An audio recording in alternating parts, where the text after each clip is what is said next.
Droit de vote communal. Éditorial de la Nation du 27 juin 2025 par Félicien Monnier.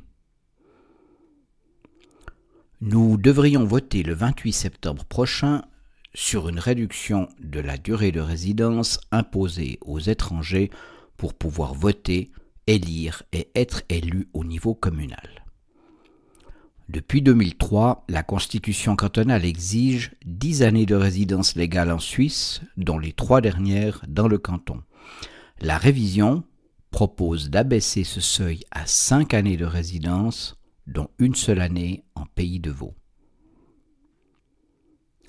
Elle remonte à une motion du député Adrien Buclin pour restreindre la durée de séjour à une seule année de résidence en Suisse et dans le canton. Le Grand Conseil était jadis partiellement entré en matière et par une très courte majorité, 70 contre 68, avait demandé au Conseil d'État d'élaborer un projet dans le sens de la réforme sur laquelle nous voterons. Le 3 juin dernier, en vote final, le Parlement a accepté cette révision de la Constitution. L'argument central des partisans est que le droit de vote des étrangers, dans des échelons dits de proximité, y favoriserait leur intégration. La titularité, ou à tout le moins l'exercice du droit de vote, les inciterait à s'intéresser aux affaires de la commune, à se familiariser avec ses institutions et ses acteurs. À la tribune, le 27 mai dernier, le député Alexandre Démétriades a tenté d'émouvoir l'Assemblée en évoquant ses présidents de conseils communaux de nationalité étrangère qui portent, reconnaissant et la larme à l'œil, le toast à la patrie le soir du 1er août. Cet exemple sentimental et individuel reste en fait à la surface des choses. Il est erroné de penser que la citoyenneté devrait être un moyen de favoriser l'intégration, voire l'assimilation. L'inverse doit prévaloir. L'obtention de la citoyenneté consacre l'achèvement du processus d'intégration. Que la Constitution de 2003 ait déjà donné un coup de canif dans ce principe ne signifie pas qu'il ne soit plus valable. À la même tribune, Xavier Dehaller a appelé à ne pas saucissonner le droit de vote, non seulement dans le temps, c'est-à-dire la vie d'une personne, mais aussi dans l'espace, soit en fonction des différents échelons politiques.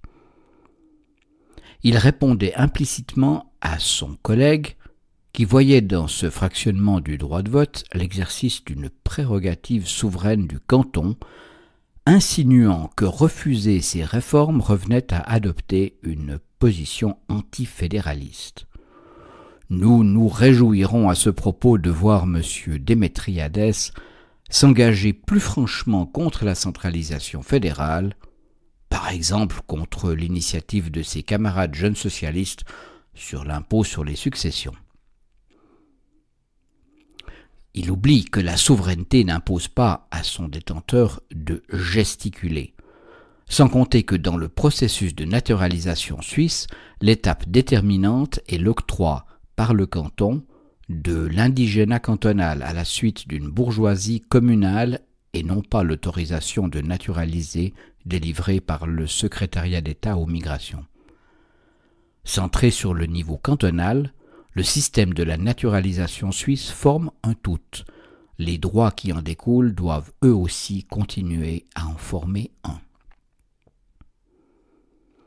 La citoyenneté dépasse largement le droit de vote et s'accompagne de devoirs.